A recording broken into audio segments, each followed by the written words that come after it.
So there's this account that I follow on Twitter called Traces of Texas. Oh, that's a great follow. You're familiar?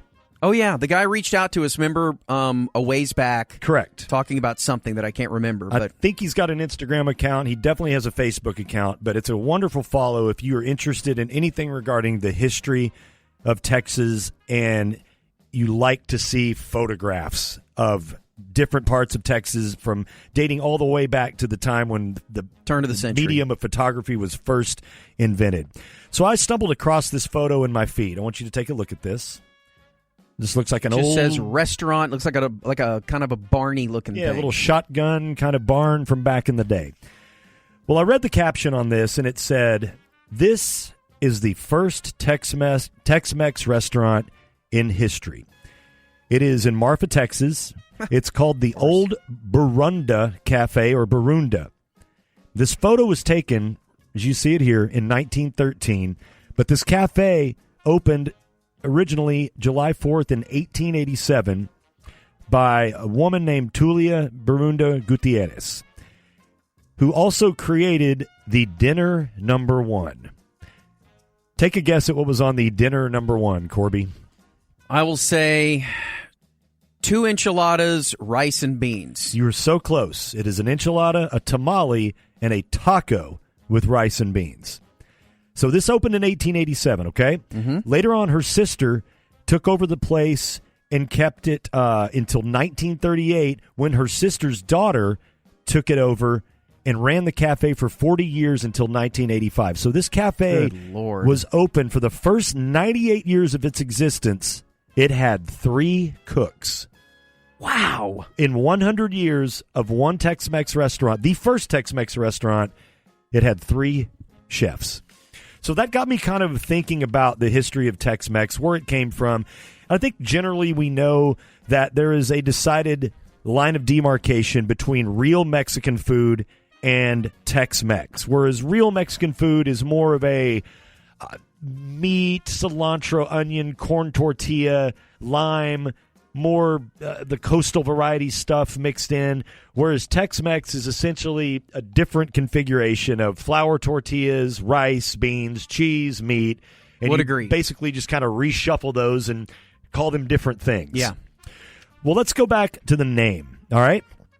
So Tex-Mex originally referred to a railroad line, not a food. So many railroads abbreviated their names back in the day based on the major cities that they service. So the Texas Mexican Railway became known as Tex-Mex, though it did not have a hyphen. But by the 1920s, this term was also used in newspapers to indicate Texans with a Mexican ancestry. So you would be referred to as, if you lived in Texas but you were from Mexico, you were a Tex-Mex. But in 1963, an article in the New York Times, the word Tex-Mex was first used to refer to the cuisine. In The Cuisines of Mexico, a book written by Diane Kennedy in 1972 solidified the distinction because she was anti-Tex-Mex. She wanted to make sure that you did Mexican food. Yes, you did not want to confuse the two. So the name Tex-Mex did not become part of what we call that type of food until the early 60s. Which I had no idea. I thought that may have been around for years and years. Of course, the name has, but to refer to different things. A railroad, a type of people, and then in the 60s, a food. So the origination, Corby, and feel free to jump in and ask questions as we go along. For thousands of years, in this area that we live in now, it was settled by Native Americans. And the first Euros didn't come over here until the early 1500s, and then 300 years after their arrival, what would become Texas was part of the Spanish colony. So Mexico and Texas were linked as one until Mexico separated itself from Spain, and then obviously we won our independence and became part of the You're U.S. damn right. in 1845. Another part of this complicated history surrounding Tex-Mex cuisine, and I did not know this, is the inclusion of Moroccan cooking. So in the 1500s, the Spanish brought workers of Moroccan descent into the San Antonio region, and with them, what did they bring? Spices. In particular, the spice of cumin, which without cumin, you cannot make chili, you cannot make anything that is related to the Tex-Mex flavor. So what year was that? That was in the 1500s. Okay. And now they're widespread, cumin and garlic, completely widespread in Tex-Mex dishes. Now, I mentioned chili, a bit ago. This is one of the base staples of any Tex-Mex dish. Chili con carne. They slop it on everything. Right. Well, that came from the early 1880s when rail lines brought more people into San Antonio from Mexico, and the town had this group of women called the Chili Queens. Now, that may have a different connotation in the porno you watch, Ryan, but in this instance, we are talking about women who would make chili con carne, and we're talking about the Texas Red, where it is essentially ground meat, whether it be bison, cow, pork, whatever, and spiced up with chilies. It is, without a doubt, the staple of any Tex-Mex food, order, whatever you want to call it, and it is my favorite of all of them, like that on top of cheese enchiladas. You're down with that? Yeah. So the Chili Queens, what they would do is when the rail lines brought people into San Antonio from Mexico, they kept them fed with these giant steaming pots of chili, and not only did they help spread the popularity of chili, this type of chili, to the rest of the United States, but it popularized so many other Tejano home cooking meals, and later, obviously, as I said, 80 years later, it became known as Tex-Mex. So we want to talk about the dishes of the Tex-Mex cuisine, and one we referred to before is the combo plate. Now, I mentioned the old Barunda restaurant that was serving the number one in the late 1800s. Well, there was a guy from Chicago, a Chicago native named Otis Farnsworth, and he claims to have started the Tex-Mex quote-unquote combo plate. But he didn't get to it until 1900. But he began serving an entree along with a side of beans and rice. This had never been done before, or popularly known it had never been done before, but the Gutierrez women did at that first restaurant. Okay, so he named this dish, it was called the Regular, and many restaurants started copying the idea, and addition from other Mexican restaurants included a topping of cheese and sour cream. And that became the staple of the combination platter, and you can get those at any time. I mean, they will have a page of a menu dedicated solely to the combination platter. Yep. Right? Everyone. Yeah. So another dish, we get through the combo platter, nachos. Who had the idea to put cheese and meat and stuff on fried tortilla chips? The history's uncertain, but it is an interesting one. And one story states that a group of women whose husbands were in the military made a trip over the Rio Grande in 1943. They stopped at a restaurant called the El Moderno, located in the Mexican state of, is it Coahuila? Coahuila? Yeah. During the cocktail hour, and they wanted something to eat. Now, they weren't open for dinner, but these women show up at this restaurant, and the owner's the only one there. He doesn't have a chef there. So he greeted them upon their arrival, and he prepared a snack by putting a plate of sliced fried corn tortillas and melted cheese over them and added jalapenos, and they loved it. 1943 was the first nacho? And the name of this dish got its name because the man that made the food was named Nacho. Nobody was trying to grab his food. And he just No. It's nacho food. No. Yep. So they called the delicious dish Nacho's Special, and that's how we know fried tortilla chips with cheese melted over them as nachos. It was an accident.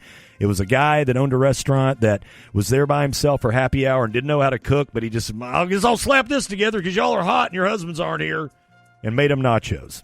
God. That changed like all of food in Texas. No doubt.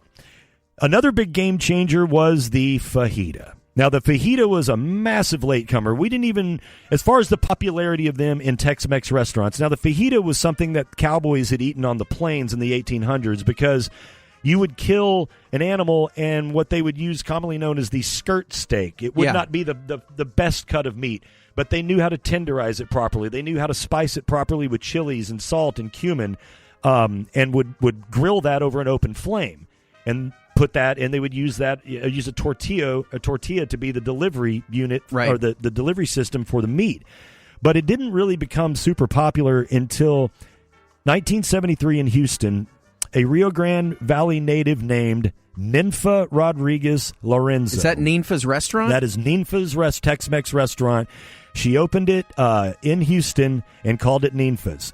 She built her restaurant on good bar business and tasty foods, but fajitas were the highlight. They were called tacos al carbon or tacos a la ninfa.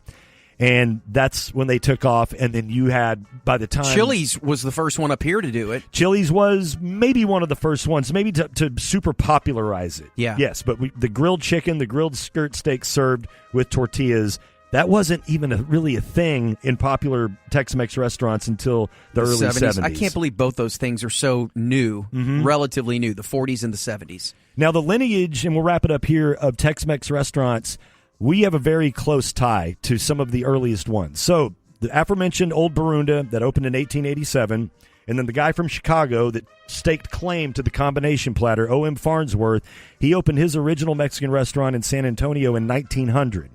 Then in 1918, the Martinez family opened what? El Phoenix. Right around the corner. Yep. That was the first one, right? In downtown Dallas? I believe so, yeah. Yep. So that opened in 1918, still in operation to this day. And then in 1922, Austin got its first Tex-Mex. So Dallas was before Austin in Tex-Mex. That's surprising. When Delfino Martinez opened his place. Then in Kaufman in 1928, and see if you can put these two together, Cuellar's Cafe opened. Yeah. Do you know what Cuellar's ended up being? What? El Chico. Oh, okay. And the we Cuellar know family. We yes. know Catherine, who married one of my dear friends, Paul, and they live in New York now. Catherine's from the El Chico family, the Cuellar family. And that started in 1928. And then Houston's Felix restaurant opened a year later in 1929. And what happened in Fort Worth in 1935? A little tiny shack known as Joe T. Garcia's opened and brought Tex-Mex to Fort Worth. In the 30s? In 1935. Damn. And now look at that place. I know. It's all still relatively new. It really is. That food is. It's relatively new. It really is. But that's the a brief history of Tex-Mex cuisine in our world. Let's talk to Brian Damaris. He from your Mavericks postgame show right here on Sports Radio 1310 The Ticket. Hello, boys. Hello, BD. Let's discuss some basketball as the trade deadline nears.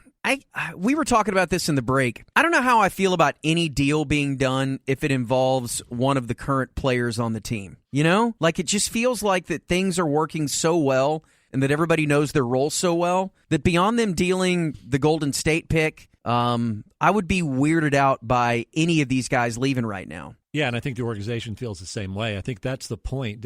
It's not a great market for the wings that they want. And when you add in the fact that you don't want to give up on a Brunson or a Finney-Smith or a Curry or a Wright or a Kleba. Every one of those names, I'm like, no, right. no, and no. So if you're just stuck with Lee's expiring contract and that Warriors pick, that's not going to get you Bogdanovich in Sacramento. It wasn't going to get you Covington, who just went to Houston. And Brokoff's not going to sweeten the pot? No. We need to keep Ryan from accounting. So yeah, it's April 15th is coming up. So, but somebody's going to make those moves and overpay. You saw the Rockets trade Capella and give a first just to get Covington. Yeah. Which, man, that's another story we'll get to here in a second. But I wonder if here's the thing with the Mavs and trades. Wouldn't you rather them just be patient, knowing that the end game for this season, barring a miracle, is a championship, to just kind of let this thing grow organically and see where it ends up at the end of the year, and you'll have a much better thought process when it comes to who should stay, who needs to go, dealing with contracts, all of that. Like, the long game here seems more important. Think of it this way. In 4 or 5 years, Luka's going to be 24. Mm-hmm.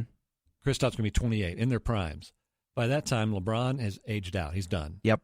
Kawhi with a degenerative knee is done, and PG's aged out. Harden and Westbrook are past their primes.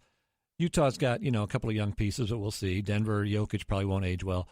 It's possible that in 4 or 5 years, the Mavs have a window with wide runway where they're the Warriors of the last 5 years, and really they kind of own the conference for a while if they play their cards right. Yeah. So I agree with you. Let's play that game. This is the Mavs of 2001. That year they won that first playoff series against Utah.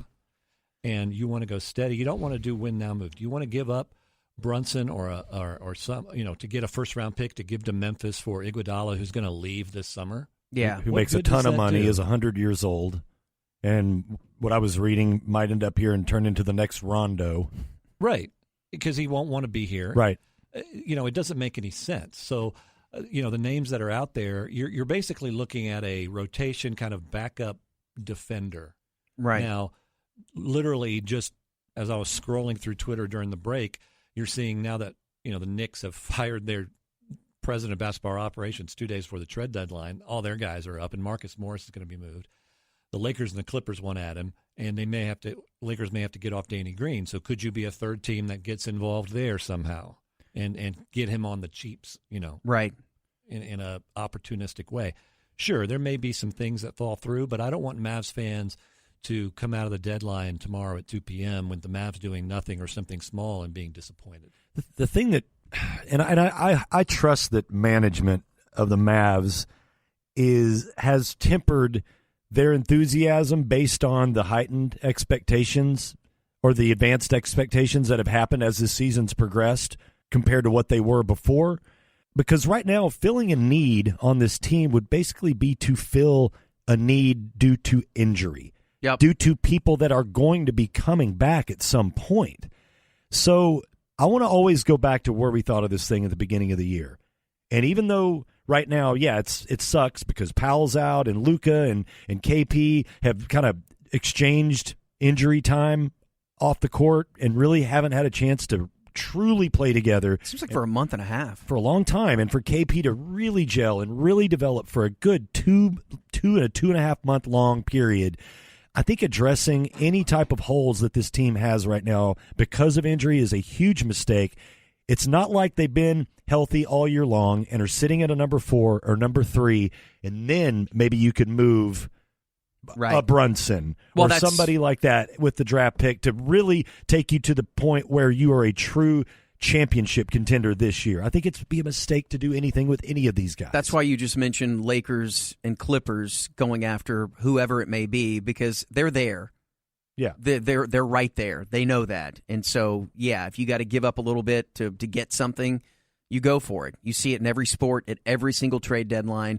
It's time to make a move. The Rangers did it for 6 straight years. You make a deal because it gives you a better chance that particular year, and you mortgage the future a little bit. You're making the deal to win a finals. Right now, they'd be making a deal to remain at number 6, and I think that'd be a huge mistake. You're exactly right. And the Rockets with their deal, they have 30 and 31-year-old. They've got 3 or 4 years, and that's it.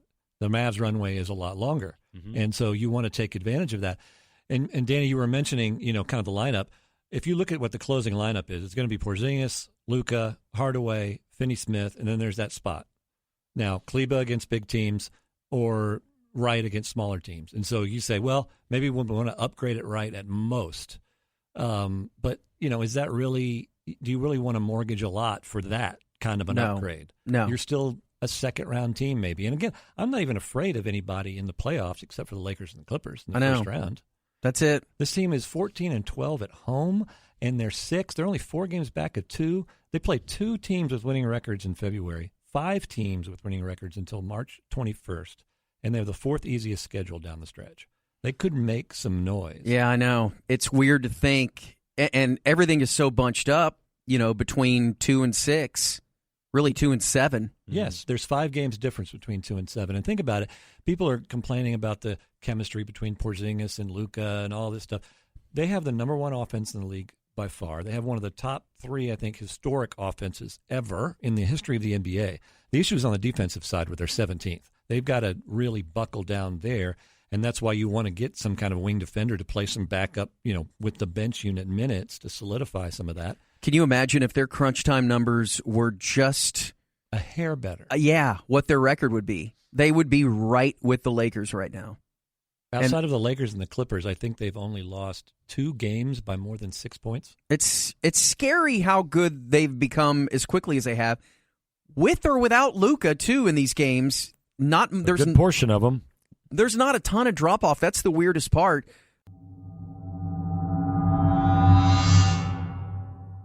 Are you glad? Maybe not from a broadcast standpoint, but from a fan standpoint, that the Mavericks stayed put? Well, I heard what you guys had to say yesterday, and I generally agree with what the idea of you don't need to do anything foolish and win now because this isn't your win now time. I mean, that you need to let a young team grow together and don't do anything that would compromise what you can do in the future. So I do agree with that. I mean, I guess the one thing is that you did have – I hate to see that $9 million remaining trade exception they have is going to expire now here in a couple of days, and you won't get any more use out of it. It would have been nice if you could have helped somebody get off some money, and maybe you would have gotten a serviceable rotation bench player, or maybe you could have gotten an asset. Maybe you could have, for a team that wanted to get off some money, maybe you could have talked them out of a conditional first-round pick or a second-round pick or something like that. But unfortunately, I guess that didn't materialize. So I never like seeing an asset just kind of vanish for nothing. But beyond that, I'm certainly glad that they didn't do anything, foolish or like an Andre Drummond kind of thing. And I like the guy, but I just don't think he would have been a very, very good fit here, given the way the league is going right now. So generally speaking, they need to get healthy, and we'll see if there's any activity for the Mavs in the buyout market. I would think they would be wanting to upgrade their team, but clearly I would suspect that teams like the Clippers and Lakers are quite obviously going to be at the front of the line for guys that are going to be on the buyout market and have a chance to really help put a team even closer to contention. Do you think that had the Mavs at this point in the season with the trade deadline been completely healthy and in the top four, could you have seen them making a move then? But considering that I think they've moderately exceeded preseason expectations, even with all the injuries that have happened where they are right now. No doubt. They're better than I think most anybody thought they would be. But let's say that had they been healthy and played together all year, I could foresee them being even better than they are right now and possibly cracking the top four. Do you think they might have made some kind of move and maybe moved a guy that we deem valuable but we see play a lot because of injury right now to get a bigger piece and make a splash and make a run at the finals? I don't think their position in the standing would have influenced it. No, you don't? I don't. I think that what would have influenced it is somebody going to call and make a deal or make you an offer that you can't say no to. That's to me is what I think that they would have been looking at. I mean, if somebody had made an offer that you just couldn't say no to today, then I think they would have pulled the trigger, and I think that would have been the case had they been in third place or fourth place or sixth place where they are or whatever that is. I'm not, in my opinion, I mean, nobody's telling me this, and this is just my guess on it, but I think they're playing the long game here, and being 2 or 3 places higher in the standings, I doubt would have increase their urgency to get something done today. Well, Mark, you're the one that's on the phone, so yes, your opinion is the one that matters right True. now. Really the only one. I appreciate that. And yeah, I don't personally see that. I thought what you guys had to say yesterday made a ton of sense in terms of being smart and playing the long game right now, because what matters realistically is where you are 4 years from now. Right. Whenever Houston and Harden and Westbrook are out of their prime and Golden State's gone and Leonard and Paul George have aged and LeBron and Anthony Davis have aged and more so LeBron, that's where you want to be positioning yourself to be at the real top of your life cycle, I guess, for lack of a better term, as a team, not necessarily pushing all your chips onto the table right now. That seems to me to be trying to fast track it a little bit too much. One more for you, and then we'll let you go. I can understand the clutch stats being where they are, right now, and that makes sense for a team that's hasn't been played together that long, and you've got some new pieces here and there, and it's kind of understandable. But the home record is weird because even average teams, have a better home record than the Mavericks do, and I get it. Their road record is phenomenal, but it just you try to put your finger on anything and you come up with nothing. Dude, I had a feeling you were probably going to ask me about that, and I've sat and thought about it for the last 24 hours or however long it's been since the end of the game last night, because, I would want to know about it too, and I don't have a good answer either. It is weird, and it's annoying, and it's frustrating, and it's probably cost them a few places in the standings. Now, maybe if you – I'm kind of the guy who believes in the whole concept of the space-time continuum, and so one occurrence will then shape your approach and the way things happen for the next one. So I guess in your mind you try to rationalize it and say, well, they go out on the road and they play well to bounce back from these goofy home losses. But you should be better at home than 14-13. I mean, it's great to be 17-7 on the road. There's a lot to take pride in that. But some of the losses at home have been, very frustrating. I mean, they're going to see a team this weekend in Charlotte that they had no business losing to at home about 1 month ago. You're allowed to lay an egg every once in a while. Everybody's going to do that. But there's been far too many of them at home. And as I said, I've been thinking about the same thing you have and trying to put an answer on it, and I don't have one either. I'm just like everybody else. It's just really annoying, and hopefully we'll get better.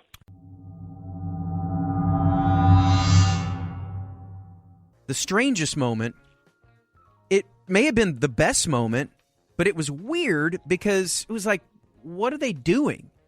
And so they did this big, and this is not uncommon to the Oscars. They'll pick something, some movie, little niche, and they'll do a mini segment on it. Mm-hmm. And this was music and films.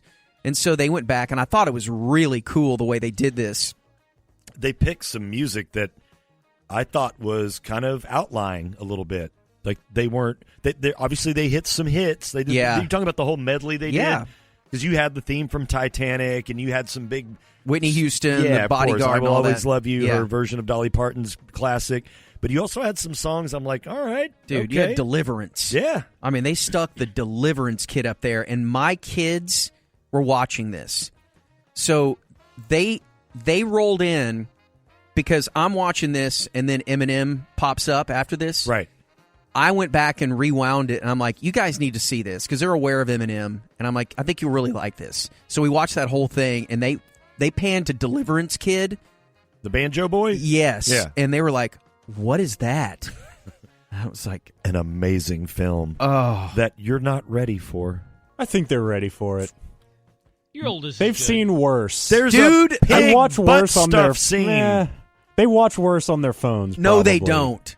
Dude, that is, and it's the 70s grainy stuff too.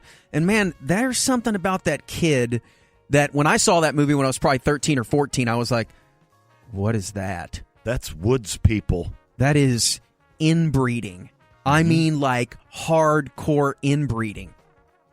And there's a story behind finding that kid too, by the way, from Donner. I can't remember the name of the director, but dude, it's crazy. Anyway, so they pay homage to all these great songs and movies.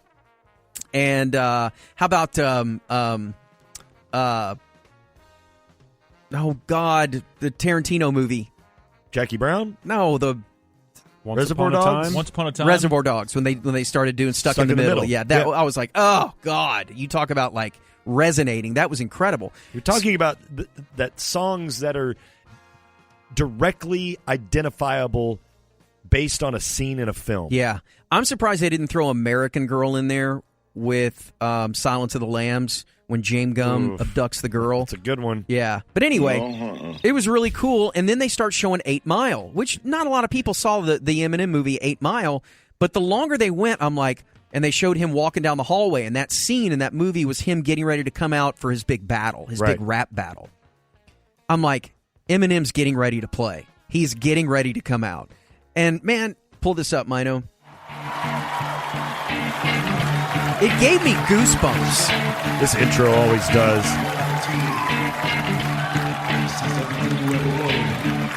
And the look on everybody's faces.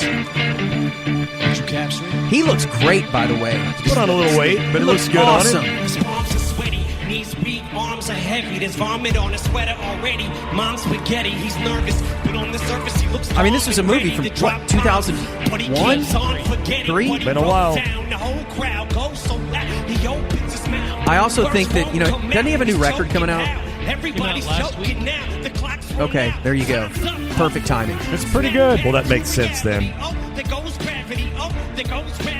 It was so funny, though, because instead of just focusing on him, which they could have easily done, and that band and the orchestra and all that was playing behind him, they panned to the crowd.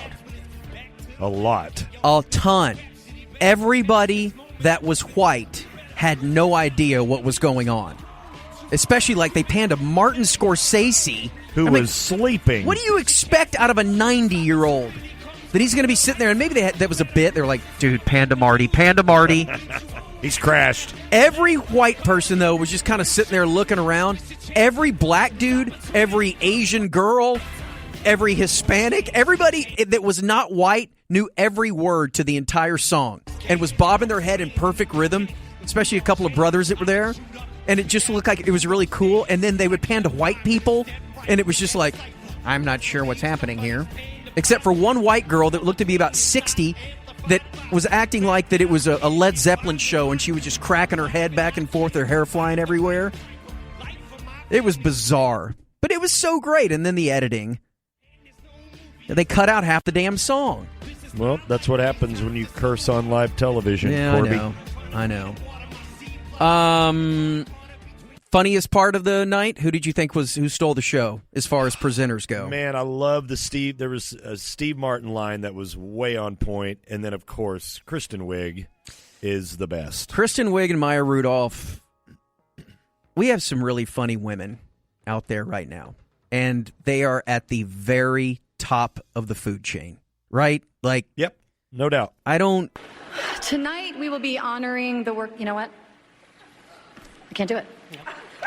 Because we're upset. Oh, are we upset? You know what? You guys don't want to know. Now we're PO'd. Frankly, I'm seeing red. I'm ticked off. You know? Yeah. You know what? You guys don't want to know what's going on. You don't want to know. I'm teed off. I'm steamed. You know what? I can't do this. Yeah. We're sorry. We're too upset. We're too upset to do this. Right. Sorry. They turn their backs and turn around. Guys, Guys. we're not mad. That was an act. Yeah. We were acting. We just know there are a lot of directors here tonight, and We just wanted them to know we do more than comedy. oh, that was my line. Well, I guess it's mine now, son. How would you know? You were always gone when I was a kid. See, Acting. Dude, it was beyond brilliant. It went on too, and it just got better and better. I love those two so much. Kristen Wiig is smoking hot too. She's a babe, Dude. She is a babe. I think there are two people three from that crowd last night that I just want to hang out with and go get some chicken. Have some cigarettes. Whatever they want to do, I'm game for. Kristen Wiig, Brad Pitt, and Brie Larson. In any combination, all four of us, And then two at of the us, end of the night, I want Kristen Wiig and Brad Pitt to leave. I would accept it if Brie Larson and Brad Pitt left. I don't care. I would accept it if Kristen Wiig and Brie Larson left. That'd probably be the best part. I know. I'll take any of them. Hey, the girls left, Brad. Let's get down to business. Yeah, finally, Brad. You and me. God. Hey, I need some. I need some shingles replaced on my roof.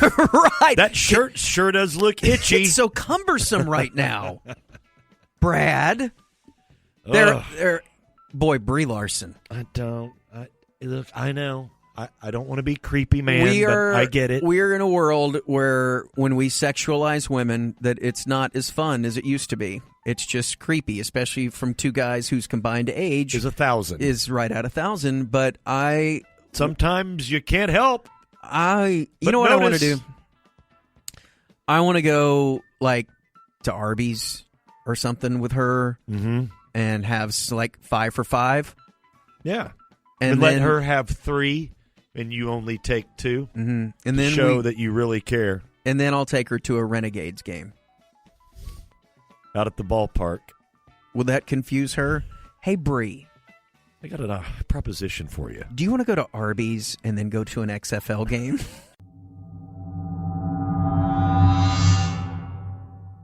Okay, well, yeah, it is your first day, and it is worth investigating what this means. Not just to our show, because that's secondary. Yes. To what it really means to your life. Because you mentioned at the outset that man, what do you guys do all day? Yeah. And that's a big chunk of change in between the time that you get up. Right. Now, here's the problem. You get up that early. I do, and I'm going to have to figure out how to get past, 6:30 in the morning because my body, I haven't needed an alarm clock in ages. Just, You just get my up. body knows when it's time to wake up because I've trained it that way. Very carefully. What if there was trained it. no activity in your house, nobody going to school, nobody else moving? You still are going to get up. Yeah, you know what? Side job guy has made me borderline insane over the course of time. And if I could be smart enough to not write on the side and not, do Troy stuff on the side, if I just had to focus on radio, which would probably be a great idea, I bet I could figure it out. But I've painted myself into this corner where every moment matters. Yeah. Every hour matters, and it's all been assigned a job. And so for the chief creature of habit, I've had it all figured out, and now this upheaval, while certainly something we're going to handle, it's day one was today. It also rained, so I did not have any leisure possibilities, out there to take my mind off things for a couple hours. Couldn't go squeeze in 9. You know what I'm saying? But, so yeah, I wasn't quite at the stage today where you're picking up knickknacks around the house and looking at them and setting them back down. I wasn't quite that bored, but there is a, in the past and with noon to 3, I was very much down to the minute, man. And even if you'd get a call, so you're writing for The Athletic until 9, and then by 9:15, if you're on the bike till about 10, and now you shower. If you're in the car at 10:30, now you're at the meeting on time. I will self-confess, although I'm positive though both those guys would rat me out. I was third into the meeting just about all the time, and sometimes as late as 20 or 25 minutes behind, and it was just a bad idea. I'm a flawed guy. I am that way. He won't check Waze before he gets in his car. Right. Yeah. So that's your only problem. Yeah, I'm in You'll a full assume panic. that it's going to. Corby assumes that Best case it's scenario. going to take the best case scenario, which is about 17 minutes. 14. 14 minutes from 14 your is house best here. case scenario. That's if it's perfectly clean. And He I just always assumes assume, yeah. it's always going to be that, Right. and maybe 1 out of 5 days it is. Right. We Yeah. could helicopter. Ooh. No. So now, as opposed to trying to leave at 10:30, but actually leaving at 10:50, and the fake apology to the guys that I'm a little bit behind, but they're rolling their eyes, and I'm rolling my eyes as I write it because creatures of habit, 5,000 shows, the whole bit. Now, I think I can stay home until 1:30. Yeah. And so that 10:30 to 1:30 range is what I'm really going That's to have weird. to sort out. It gives you so much more time for activities. Yeah. Think of all the activities you can do. Read Yes. a book, more Family Guy. Well, Yeah. that's what's interesting is Write more articles. as opposed to being a Family Guy, I can watch Family Guy because, of course, Family Guy stuff was, 4 to 7. Whoa, Now, whoa, jeez. whoa! The voice gave out. Now on here's a everyone. very You'll get important. used to it. Here's a very important question: is your wife at home all throughout this time? No. That's what's interesting is she has busied herself, Yes. and so at 9 o'clock this morning, she leaves, and now I literally have nothing. And it was a really weird experience because, again, I realize people do this. I realize you guys do this. But I might need some pointers on a few things. For instance, she actually got off work a little early today. She does some Tuesday, Thursday help out at a place, and it can be basically a day as long as she wants to spend, before she has to go carpool the kids and whatnot. So here was the questions, because she got off early. We went to lunch, and I'm sitting at lunch, and I said, man, I wonder what those guys do for meals, because I always see Corby blowing through a sandwich at 3. So that's so true. So that's probably lunch. Yeah. Because I'm betting he eats again, say, at 7:38. Yeah. So what do you do before that? Do you not eat till 3? Or are you trying like a brunch? Or No, what do you do? Here's what happens. And Danny and I are on the same food schedule. Now I get up. Because if we go to 4 meals, we're all going to have some health problems. He's up several hours before I am. Yeah, I get up earlier. And so You're up there like, what, 6:30, 7? 7:30? 7-ish, yeah. Okay. So it's when everybody starts moving around, 7:30. Mine can range anywhere between 9 and 11. Yeah. That's awesome. It's great. So, there's a man who knows how to sleep. Exactly. Yeah. So I get up and I'll have yogurt in the morning, like around 8. Okay. Yogurt. And some almonds, maybe. Yeah. And that's about it. Till 3? And then that holds me over until about, I'll go eat after our meeting at like 2:20. And the reason I've started doing that is because I get so hungry like around, I don't want to be hungry right now while doing the show. I don't think I'll like that either. No. So, and I don't want to bring snacks in here. No. Just, all Tupperware. that. Right, yeah, I don't want to microwave anything. And so, Unlike my partner who can mouth through a sleeve of Pringles in about 8 seconds. It's like a horse. I'm worried about him. So, yeah, the eating is different. Granted, I could eat at noon, but by the time now would roll around, I'm starving. Same. And I hate being that way. Yeah. I don't eat anything in the morning. It's coffee. And then I'll eat the same time Corby does, unless, like today, I'll pick something up on the way in and eat between 2 and 2:30. Or if we come in and meet, and we'll usually break at 2:30 and then go eat, grab something, and then come back and be ready by 3. Okay, I like that. But yeah, I eat 2 meals a day. But you got to hold off. One at 2 o'clock and then one at 7:30. Okay, and so that's it. Here's the other thing. For you, you're now going to get home between 7:30 and 7:45. Yeah. Depending on traffic and all that. So do you typically eat dinner with the family? Like at 6, yeah. So y'all all eat together or go out to eat or whatever? No, that's kind of, that was years ago when you could control our everybody? high schoolers didn't revolt against us. Back when you were still in love? Yeah. No, you know what? My kids are now 17, 15, and 13. And so... crazy. We took the oldest to A&M over the weekend because she wanted to visit colleges and whatnot. And it's just now getting her to a meal is impossible. The middle one does not eat food. It's weird. What does he eat? Hot Wheels? Dude, he's got the worst diet of all time. Like, he makes Mino look like a healthy, very... Dude, it's this just upsets me because... burritos and mini muffins, and it's the weirdest thing in the world. Because I got one that's that way right now, the young one. He doesn't eat anything, and it's embarrassing, and I would get mad at him and yell at him and all that. Mom works hard on a meal. And now it's not changing when they're 16? No. Oh, no. I thought nature would, take hold of him at some point, and he'd want sweet abs or something, so he'd start to learn how to eat. But it clearly doesn't happen until college, maybe. I don't know. But so just figuring out how not, because everything I have done from the moment I wake up until 3 o'clock has always been the show, and then or writing, and then we basically use what I write and as a segment or something like that, just pull the curtain back.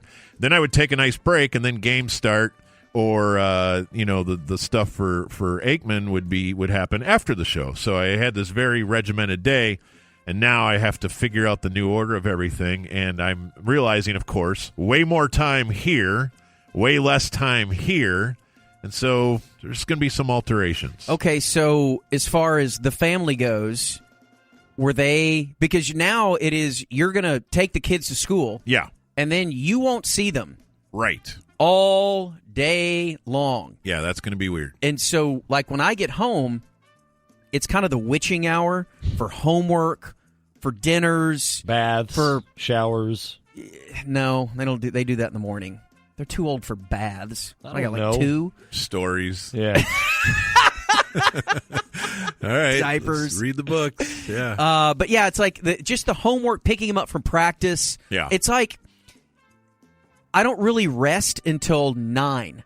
Like, things don't slow down until 9. And like last night, I ran home. Whatever she made, shoved it in my mouth, ate in like 3 seconds, ran out the door to practice. That's wild that you're still coaching. You don't get off till 7, and you can still coach a kids team. Yeah, practice. Yeah, I know. You might be dad of the year. No, he's not. Slow down, Bob. I mean, I agree, but let's not go that far. I feel like I want to nominate you. But I wonder if your kids You'll get a cool coffee mug. if your kids even care. Less and less.